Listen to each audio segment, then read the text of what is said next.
Welcome to SwarmCast, the marketing hive for pest control pros from coast to coast. If you're tired of your competition bugging you and want to grow your business like a well-built colony, you're in the right place. Each episode, we'll break down the latest marketing trends, expert insights, and proven strategies to help you exterminate the competition and keep your phones buzzing. So strap in, pest bosses. It's time to swarm the market and take your business to the next level. This is SwarmCast.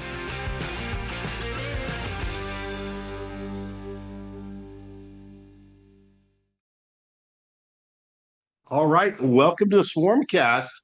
I'm here with a good friend and somebody that is really taking the lead in the AI industry, learning something new every day. And I would say if you haven't seen Jonathan Mast, you're going to see him someday. So here he is on the podcast to talk to us a little bit about AI and how we can use it in the pest control industry. Welcome to the show, Jonathan. Well, thanks for having me. I'm excited. As you mentioned, we've known each other for a while, so I'm excited to be here on the podcast. This is awesome. Awesome. Thanks, Jonathan. I know that, just today I was, learning a little bit. I caught the tail end of some of the things that you were training on. And I know that when I miss something, I'm like, oh man, I have to go back. I have to catch it. And I would just say that I see you in my feeds some way, somehow every day, which is nice. So I'll just say this, welcome here. And, for pest control owners that are really wanting to learn about AI and apply it in their business, this is the podcast to learn all you can about that. I know earlier at Pest World last week, we released our book on AI, the survival guide. A lot of that stuff came from Mr. Mast here. So thank you for teaching us and what we've been doing over time here. So you tell us what's going on. What do you see happening with AI as it's being applied to making your business better? What are some of the top things that you recommend looking at, Jonathan?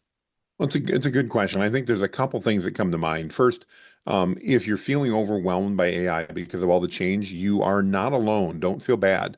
I talk to a lot of business owners. I'm like, I just don't know where to go. I don't know what to do next. It is so natural. We're seeing probably, and I don't have any empirical facts for this, but we're probably seeing the fastest growth of any industry that we've ever seen in human history with AI. And that means literally on a daily basis, things are changing. Models are changing. Wyatt, you're younger than I am, but we're almost old enough to remember back in the old days when it was WordPerfect and Microsoft Word. And about every 3 months, one of them would come out with a new version. And then for the next 3 months, they were the best word processor.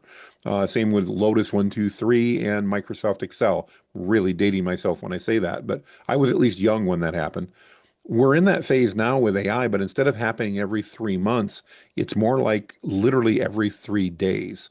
Stuff is changing so fast and so rapidly that the overwhelm is real. So my biggest suggestion and advice to anybody listening, pick an AI model that's available to you and don't get caught in the bright, shiny object syndrome that, by the way, we all do, but don't get caught in going, I've got to find the perfect tool.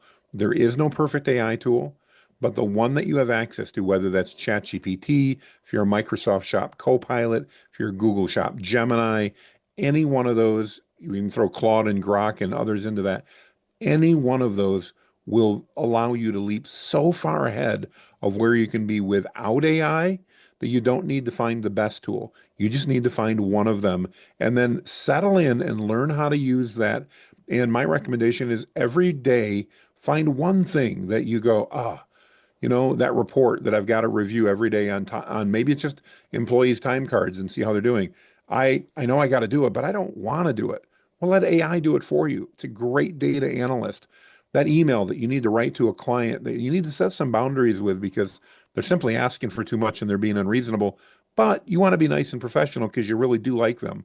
Then let AI help you write that email. Those are things that take us as entrepreneurs and business leaders a lot of time and often have minimal value on a minute by minute basis. AI is incredible at taking those things off our plate. Not automatically. It's not like it's just going to see that employee hourly report and grab it and review it, But when we do it, instead of us taking the time to print it, to go through it, or to look at it on our monitor, literally just assigning that and having ChatGPT or any of the models upload the report, have it review it, take a look, and tell you what's important based upon that. And that's probably my best recommendation. Don't chase that shiny object, because that shiny object is changing every minute in AI. I'll say that that's one things that I'm bad at, right? We are all R&D and stuff, and hey, I want to not, that fear of missing out on something great that's going to put you in a position where you can deliver your service faster or give better service, whatever it might be, or make better business decisions, right? We all want to make good business decisions. Yeah. So these are very practical things. And like you were saying, a lot of times people write an email and they write it in a tone that's offensive, or they Mm, might be upset when they wrote it emotionally, and now they can go, you know what, let me check my feelings, yes. check this thing over, and then start asking it certain prompts. Hey, how can we write this a little bit nicer? Or how can I deliver this more professional? Is this gonna, have a bad result? These things are really important because, we're not zeros and ones. So A lot true. of a lot of decisions are made, and there's been more than once where I've written an email and it was a hard email to write, and then I've had it like go back through it. How can I write this more precise? How can I be more professional? Whatever it might be. So exactly, that's a great application. And I'm thinking about, maybe you can give me a case study of where you used it and you were just like, man, this just really made this easy. What was the first experience that you remember having with any of these tools when you started this thing? Going back, I started using them in late 2022 when ChatGPT added a graphical user interface onto ChatGPT and made it really accessible for us. And I don't remember the exact prompt, but I do remember that I was putting in some various things, trying different things out. In fact, I had recently heard about it and thought it was just a new web chat tool that like was literally a chat engine on it was called ChatGPT. And I'm like, we use high level. It works great. I don't need another chat tool. But then I started realizing what it was. And the first things being a marketer that come by nature is I had it do some marketing stuff for me and said, hey, if I needed to create a campaign for this audience to sell this product, what would you recommend? And I realized the recommendation it came back with was really good. Maybe not perfect because I hadn't given it a lot of information, but it was like, wow, with that little information, what you were able to bring to me was really good. And then I started digging into some of the more specifics.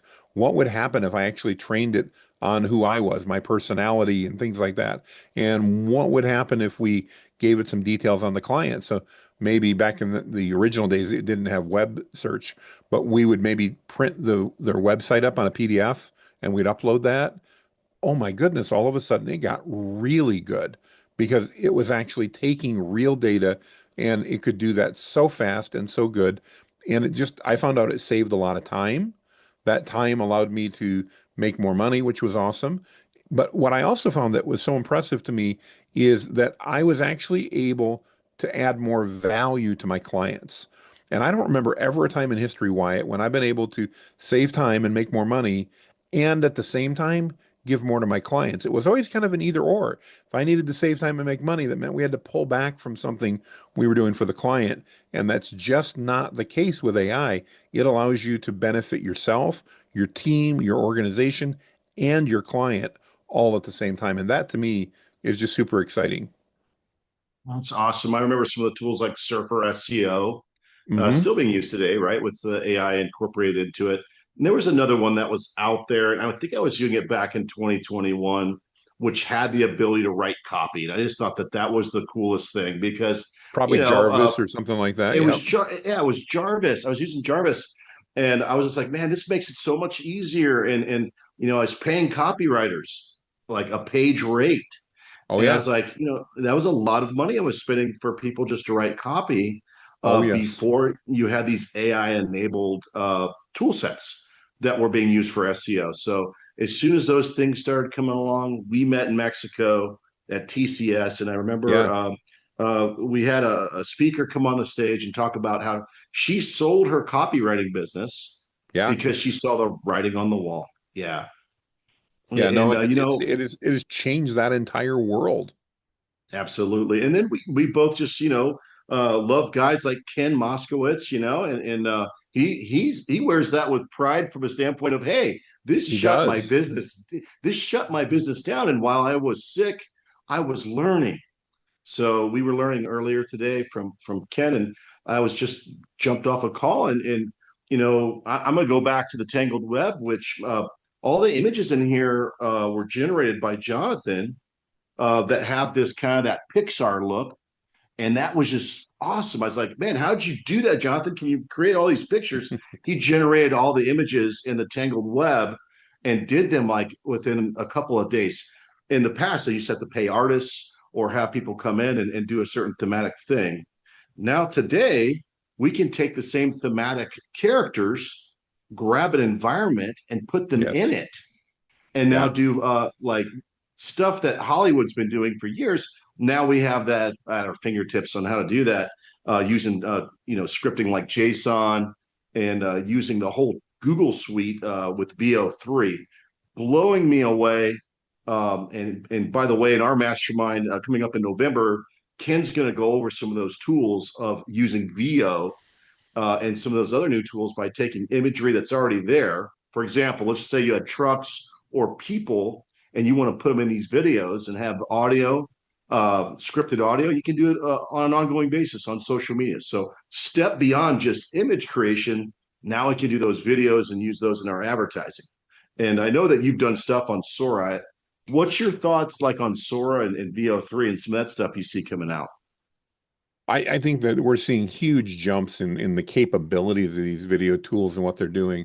I think currently, Sora is more of a social app than it is a video tool. It is a video tool, don't get me wrong, but it is absolutely designed to go after TikTok and Instagram as well. It's set up that way. VO3, I think, is a full-fledged, legitimate AI video production suite, especially when you bring in their flow tools and things like that. The caliber of video that you can create. And, Ken, as an example, has created just some amazing commercials using all VO3 video that he's put together. But of course, Ken's a master storyteller. Ken knows how to write ad copy, puts it all together, and he has made some incredible stuff. In fact, he and I were in DC a couple months ago, literally having lunch and going over things, and he's showing me this recent video that he put out. And one of the sections in the video, it's an airplane taking off and landing. So there's like wheels hitting and taking off or vice versa. And he was literally, and I'm like, Ken, that is so amazing. And it looked incredible. And he's like, yeah, but the timing's off. And he literally was adjusting it by like the 10th of a second to get it just to where he wanted it. So it signed up. My ADHD, that's not happening because but I was still impressed even before he did that. And yeah, the tools are just amazing. So I think Sora is simple and it's fun.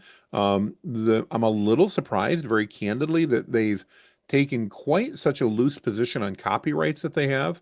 The fact that, you can grab most personalities and have them say it's something about your business. Now, it's a violation of their terms of service, but the video lets you do it, so it's a little surprising. But it's still fun, and I've started recently to see some even decent quality business-related videos done on Sora. But for the most part, I'm more impressed by VO3. It's an incredible tool with storytelling and video and that.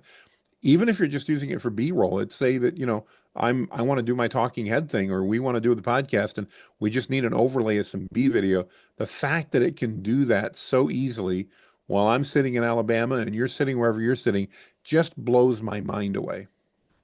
Yeah, no, it's just amazing how these tools, like you said, progressing every couple of days, hard to keep up with. Find your line. My thought is exactly this: what can you use the tool for? Line it up.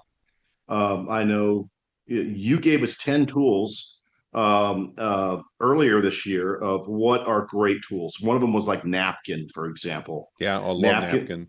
where you can drag and drop your copy of your website and it generates like these infographics with selections and exports where you can generate things in seconds that, again, going back when we used to do all this stuff manually or creating it or having to buy these assets, it creates it on the fly for you. Beautiful stuff. I learned from you. right there. Thank you. That was Arkansas. Was it Arkansas that we were at Yeah, in that was SCS? Arkansas. Yep, sure was. Yeah, that was a great track, that AI track. I refer to it a lot. I came back excited to share some of those tools, and that's just one. I heard the guys talking today about using to create music, create Oh yeah. hooks. Sora was not Sora. It was Suno, Suno. Yep, probably and, Suno. and Yeah. then and there was another one you used. What was the other one that you used that you liked a lot? We used one. It was then called Refusion. It's now been bought and they changed the name. I'm pretty much using Suno right now, but yeah, I mean our company bumper music that we use going into and out of like training calls and all that, and that's a big Mhm. part of our business. That's what we do. That was all written with AI, and the feedback we get from people is they love it. It's fun. It's lively. We were able to do that, and again, that's something that the size company where with 9 employees, I'd probably never pay to have somebody compose a custom piece and write a custom piece for bumper music. I'd just buy some stock music and it'd be fine. But Yeah, now with yeah. I spent about an hour on it and we've got this really cool song that I like. And people literally, you're watching we started with a 5 minute countdown timer and it starts at about 3 minutes, 20 seconds. And people start bouncing around in the chair and everything else. So, okay, they're enjoying this. This is really cool. And again, it's just the type of thing that I could have never done without AI. And now all those things go together with imagery and everything else to create a much better brand that again exceeds what I could have had for the size company I am without AI. Awesome. So we talked a little bit about the creative side. We've talked about, practical applications on emailing. One of the things I remember is you had a wearable that you use at your conferences. Yes. I did put a piece of that in the AI book. How's that? I mean, is it something you keep using and you're happy to keep wearing and using?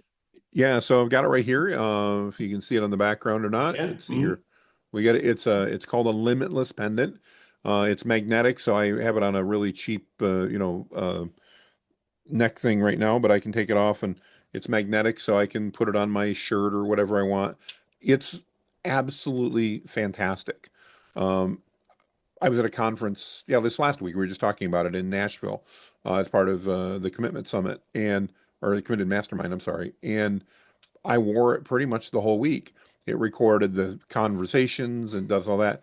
In addition to getting me the sessions, which I wanted so that I could reference them because I want to go back and I'm not a great note taker. So now I can go back and reference what was said. The other thing that it just amazes me is imagine going out to dinner, Wyatt, and we've done that before. We're sitting at dinner and, we're talking and, oh, hey, I agree to do something. I'm going to get you this. And then as you know how it is, there's 12 people sitting at that table and the moment we agree, something else happens or our phone rings or whatever. And we sometimes, at least I sometimes forget to do that. Well, with this pendant on it, it listens and it converts it and then it analyzes what I said and it will come back at the end of the day and go, don't forget, you told Wyatt you were going to send him this today. I didn't have to tell it. It just gets that from the conversation. And those things from a productivity standpoint, I don't go out of the house without it for the most part. Wow. It is Okay. it is so helpful, both personally and professionally. It was really cool. I had it on the other day. I think I'm like you, a man of faith, and I wore it to church, and it was wearing it because my wife and I were having a conversation on the way about a book that she's writing, and she goes, "Make sure you wear your pendant because I want to make sure we can use that information." I didn't turn it off, and so I had it on during church, and I was amazed. I've never done that before. I went back to my logs, and all of a sudden, it showed a new entry, and it says worship music, church is starting. And I'm like, how did you figure that out? Because nobody around me said anything about it. We didn't talk about it. We're in a sanctuary with, I don't know, 500 people. Nobody's actually talking about church, but it figured out based on the songs and the music and everything else. And I'm like, that was way cool. And it also made it easier because I didn't need to take any sermon notes. Now I just got them right there. It's awesome. These are going to be enhancing technology. I mean, it is right now already, but I could see this in a couple of years where it's almost like Star Trek, right? We're going to be talking to the computer, Yeah. Oh, saying absolutely. Absolutely. it's going to remind you of stuff that needs to happen that day. You won't have to look at your calendar. It's going to remind you, hey, Wyatt, hey, Jonathan, you got this in 30 minutes, which that's great. Technology is continuing to move forward. And yeah, I love it that you're using tools like that already. just the fact that you said that, I feel the need to go buy one myself. I already use and turn those things on when I'm, sitting down instead of writing in notebooks. And now I am hitting the record button in Otter, or using some of those tools that, hey, I want to reference those notes later for all the to-dos for my team. The wearable, I need to go get one. What's the type that you're using right now? So I use one called Limitless. There are a lot of them out Limitless. there. Okay. Okay. Um, I just like it because it's fairly small, it's fairly simple. It's interesting. It does have a light that comes on when I use it, and I've never had somebody ask me to turn it off. I regularly go, "Hey, do you mind if I record our conversation?" And I'll tell them why. It's not that I'm trying to record it for legal reasons. I'm using it because I'm going to forget what we talked about. Having ADHD helps there because if I ever get a weird look, I'm just like, "I'm sorry, I've got ADHD, Wyatt, and if I don't do this, I'm going to forget what I commit." And they're like, "Oh yeah, no Okay. problem." But people are so used to it with meeting note takers and all that. It's just not a big deal. Okay. Well, that's awesome. Let me plug my battery in. I just noticed that I didn't plug it in. See, checker tell me that, hey, sorry about that. Not a Sometimes these problem at all. batteries go out. Um, awesome. So we're talking about the note-taking capabilities. I had an aha moment early on with AI to go. It was something you taught me. Say, hey, you can use Claude, upload documents, and then you can start prompting questions. And a good example is legal documents. Who's an attorney here? I'm not. I was able to upload a legal document and make a prompt out like, hey, I want these to be answered like a typical, 10th grader. I need to ask some questions. And so it scanned the document or read the document in, and now I'm asking questions that I needed answers to. Is there a provision for this? Did I miss this? Now I don't have to, Exactly. get on the horn with my attorney, go sit down with them. What was missed? And get through that process a lot quicker. Now, I'm not saying get rid of your attorney by any means, but it certainly was able to answer questions I needed to know pretty quickly. That was an aha moment for me, I would say in 2024. And Yeah, that was when you had talked about the tool being Claude. And we use Claude for, like you were mentioning earlier, brand voice, being able to train. Now we have projects for each client where we're training on brand voice, and now we're able to put content out in conjunction with what we've trained it. That's some absolutely. really cool stuff on the marketing side, but to use it in practicality for legal documents, another good use for sure. No Um, question. go ahead. I'm sorry. Well, I was going to say, even, if people are wondering, one of the things that can be so incredible for is you still need an attorney. I haven't fired my attorney, but the last time I did a contract, I had AI write the contract and then I gave it to my attorney for review, and it cost me less than half of what it would have cost me had I went and had him write the whole thing. And I even asked him, I said, "What do you think?" He goes, "I don't mind. I don't mind reviewing stuff." He goes, "I actually get to review more now because more of my clients will engage me to review what AI has done than would have called me before." He goes, "Most of them just would have bypassed it and said, never mind, I'm not going to pay the $500 or $1,000 or $2,000. Now with AI, they're doing it, and then they're looking at it going, I should probably pay them just a few bucks just to look at this, make sure it's okay." So it's actually been good for his business as well. And it works all the way around. But it's a great way to save money as a business because, yeah, instead of paying that $3,000 legal, maybe it's 1,000, or $500 contract review, maybe $200. Excellent, excellent application. What do you see is going to happen in 20, I would say the next 12 months? What are the big pushes going to be with the uses of AI? I know we saw Nvidia just hit 5 trillion in Yeah, isn't that eval. amazing? $5 trillion. Why? Because of what that chip is doing in the industry, right? Yeah. Is that what you pulled from that as well? I mean, it blew my Without a mind. doubt. Yeah. No, I mean, Blew my mind. AI is hot right now. It's not going anywhere anytime soon. I think as we move into 2026, we're going to see a lot of stuff happening, what I refer to as agentic AI. So most of the AI that we have today, and they're already moving towards agents, but most of what we have now, it does a task for us and then it stops. Agentic AI adds another capability in there, and that's literally the capability to identify and create tasks to achieve an objective, to follow those tasks, and even take control of our computers to do stuff if we give them the ability to do.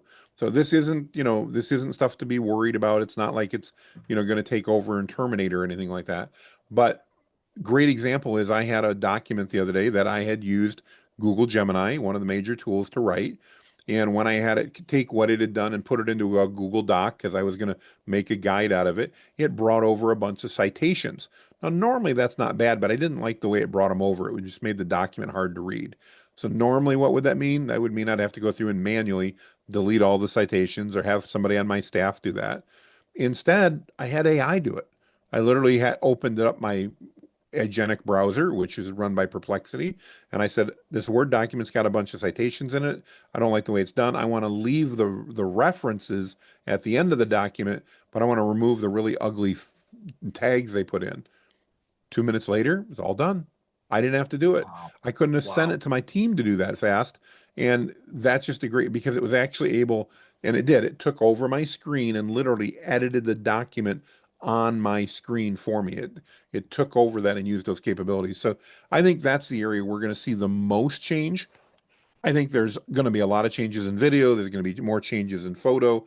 We're going to see a lot more in consistent characters. So we'll be able to, you've got that Tron behind you, and we're going to be able to replicate things, characters consistently in movies and all that. But I think for most of us, where we're going to see that is that ability to have something that we can give an objective or a goal tool and have it actually execute multiple steps along the way in order to achieve that goal. Like that. Now, I was learning from you with the Comet browser a Yep. couple weeks ago, and I know Atlas just came out, what, 2 weeks ago, Last and week, you've yeah. kind of got, yeah, it's kind of like, okay, who's going to win? Who knows? But this is the first time that Atlas was second to the show. Perplexity Yeah, came out first with Comet. And what are your thoughts? I mean, are you liking one over the other, or is there, pluses and minuses? What are your thoughts on those two? I'm sure there's pluses and minuses at the moment. I'm still using Comet. I find it faster. Comet and I've already forgot the name of the other one. They're very Atlas, very yeah, similar. Atlas, yeah, There you go, Atlas. Atlas. Sorry, yeah, I don't use it as often. So Comet and Atlas are very similar. The interfaces are almost identical. I have found Comet to be faster, and I think that's just based upon OpenAI's ecosystem. If you've been around very long and you've used ChatGPT, every time there's an update, we know for the next 2 weeks it's going to be slow. It's just the way it is. It's kind of the nature, and that's because they're getting so much usage on their systems. So I find Atlas to be slower than what Perplexity's Comet is. Other than that, I'd say they're virtually identical, but I still use Comet mainly because I've been using it now for about 2 months, and it just seems to work super well. I definitely want to spend more time using Comet because of the things that you're talking about. The use case of being able to fix things on the fly, interfacing with your calendar, being able to book flights and doing all kinds of crazy stuff that, it sounds like, okay, you used to have to open a bunch of tabs, do all this research, and now it's Hmm. agentic, right? You said agentic AI, Correct. which Yeah. that's going to be interesting to see how that kind of moves. I mean, I would love, and I'm sure you already know how to do it, is manage my inbox a little bit better. And Oh, here's and, some and it can do practical that now. Yeah. applications. Yeah, where it's like, yeah, I don't want that junk mail anymore. I don't want this or I don't want that. Train it so it's able to kind of. I mean, you used to have to add extensions into your browser or plugins into your email, and now, hey, now you can train it. That's a whole different deal. It really is, and it works so well to do that. In fact, Perplexity actually a couple weeks ago they introduced a plan for $200 a month that they've trained a special agent just to manage your email to go through and do Wow. it. And a lot of us, we go, man, email is just one of those things we either don't get to or don't manage. The fact that I can't hire somebody to manage that for $200 a month, if I Wow. could have AI do that and do a good job of it, it learns as you do things. So if it learns that, okay, when Wyatt sends me an email, I want to make sure I respond to that, it will notice that over time and start creating rules based on that. I've not used it yet, but it's very promising software, and I think we're going to see a lot more of that. Not total automation, because I don't believe that removing the human from that is a good fit. That's not the right thing. But I think where it's taking so many of these tasks, going through your email and trying to find out which ones to keep and not. My guess is you have rules that are in your head right now, Wyatt, as to what you do when you go through email. There's no reason we can't teach those to AI, and all of those that you're like, well, just archive that for later. let it go ahead and do that for you automatically to leave you with the 10 emails today that you really needed to pay attention to. And then even better, why not read those 10 emails and draft responses that when you go to your email, it now just says, we've already drafted a response based on what we know about you, what we know about your company, and the email we've got. Just approve or edit and then press send. Like, I'll give you an example. Like, people are wanting to get employed all the time, right? So they'll do that Mm-hmm. outreach, put them through that process where it's kind, it responds, and when there's an actual need, now it gives you an opportunity to follow up on something like that. So a lot of case studies on that, but yeah, I think that that's a huge practical time saver for a lot of business owners where they're afraid they're going to miss an email or a communication. So how Yes. much time is spent, and that's a big time crunch for businesses as they continue to grow. And maybe they haven't hired a virtual assistant, or maybe they don't want to spend that money on that person, but it's still sucking the time from them. So perfect application there. What other things that you think are top 10 for business owners that are looking to, use these like a tool set to move their business without it being like a huge cost to them or some huge Mm-hmm. implementation? What are some easy things you like to train people on or show them what they can use? Well, I think it's really important. It's very important that we don't necessarily invest immediately in big projects because candidly, most of those big projects haven't gone well. They failed. In fact, they just came out with a recent study, and the number may be slightly off, but it's 78 to 83%, somewhere in there, of these projects have failed, these new AI projects. And it's because of the expectations that were put out that were just out of line. They were not reasonable. So my big recommendation is to look at your business and identify some of these repetitive tasks that you're doing or that your team is doing, and then leverage AI to help fix that. One of the examples that we used is we found out that certain members of our marketing team, they were spending a lot of time doing research to try to do competitive research in that. We created a custom GPT for them. It's a trained version of ChatGPT. We now literally they enter in the company name, the website. It automatically is now trained to go out and look for information online, to gather that information, to compare it to competitors. We've given it all of the instructions. So now instead of my team having to do that, AI can do that. My team starts it, my team monitors it, my team reviews it. But that heavy lifting part in the middle, that really didn't require a lot of brain power, it just required following the steps. Now AI is doing that, and it's doing it probably in 1/10 the time that my team could, and even better than that. In that 10th of the time, they're able to do something else. Love it. I mean, we've done that with training sales teams, right? A sales team, before they even reach out, they're qualifying, train that GPT to go, hey, what's the client sentiment? What's how they, all the stuff that would take probably a half hour could be done in seconds Yes, to enable exactly. the sale. Yeah, that's the kind of stuff. Training a GPT and having that where you can reference it over and over again, where it's going to do a function. Beautiful application. Sales teams can use that, and then there's other things that you can use. Like, one of the big players that I referenced in the book was using it for AR, doing debt Yeah. collection, using SMS, using email, using, like, it's trained to know when somebody's going to pay their bill, and if they're not going to do it during the day, when's a good time to hit them, and by what method? Yeah. What's a good method for them to collect on? So a lot of things that are just time saving, don't have to spend a lot of money on another tool or something else. It's going to do it for you, which is great. So awesome. So as far as the next by the end of the year, are you going to hmm work on a book? Is that something you're going to try to pull off Yeah, this year? actually, Or I learned a new methodology last week at an event I was at and I hadn't thought of, and a new tool. And it looks like I'll probably have at least one, maybe three books launched by the end of the year. Yes, admittedly, leveraging AI, my ideas, but the prime example there. Once I have the idea and I've laid it out and I understand what I want, I don't necessarily need to be the one to write each of those sentences if the story is mine that I'm telling. And I've learned of a way to do that with AI. And knock on wood, we'll find out. It's in editing right now. The first one is, the second one's right behind it as soon as they're done. But I've listened to the entire book, and it flowed well. It was written better than anything I've ever done before, with or without AI. And the great thing is I wrote it in a couple of hours. Not a massive book, but about 25,000 pages or words. I'm sorry, not pages. That would be a lot. No, that'd be massive.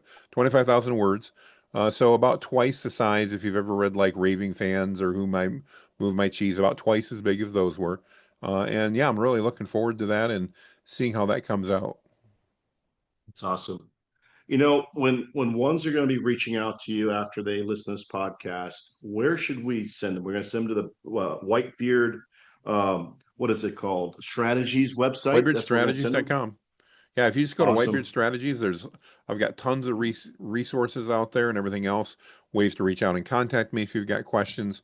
Would love to connect with any of your listeners and help them figure out what's the best way to bring AI into their organization in a way that's going to succeed and win and ultimately help them save time, make more money, and deliver more value. Let's create those sticky customers. Those are the ones that never leave. Awesome. And I know the links are in the AI book. I put out there on Pest World. Both links are in the intro and in the end of the book to connect up with Jonathan because he's going to cut through a lot of that garbage. I think the last time you said you had thousands of dollars on different types of AI just Oh, to yeah. stay up to speed. Let Jonathan worry about that because there's so much that's coming out to come back with the gold, sift through the gold and catch up with Jonathan through his website.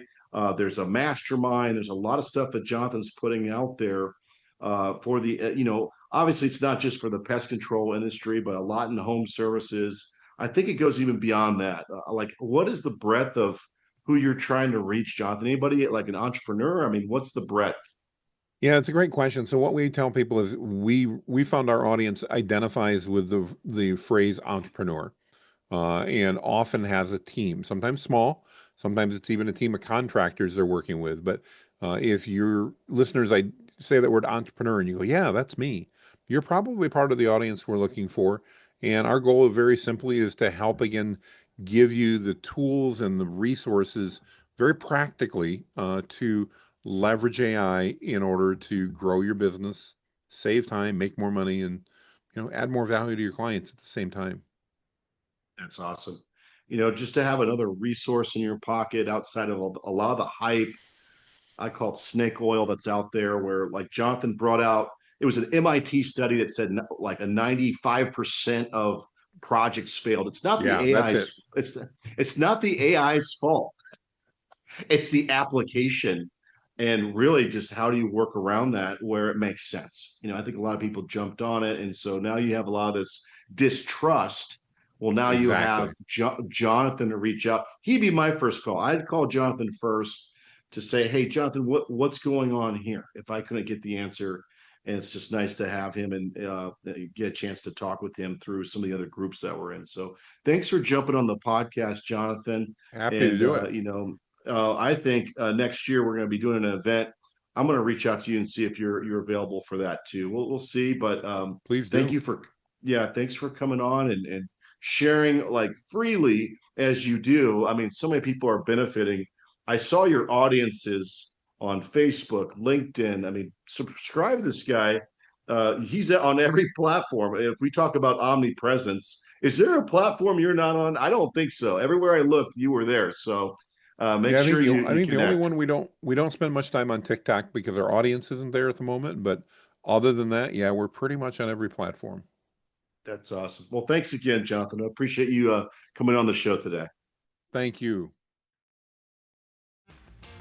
That's a wrap on this episode of SwarmCast. Thanks for tuning in and arming yourself with the marketing firepower to keep your pest control business thriving. Before you scurry off, be sure to subscribe so you never miss an episode and leave us a review. It helps us spread like a well-placed bait station.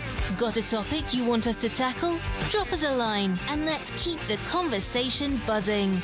Until next time, stay sharp, stay strategic, and keep swarming the market.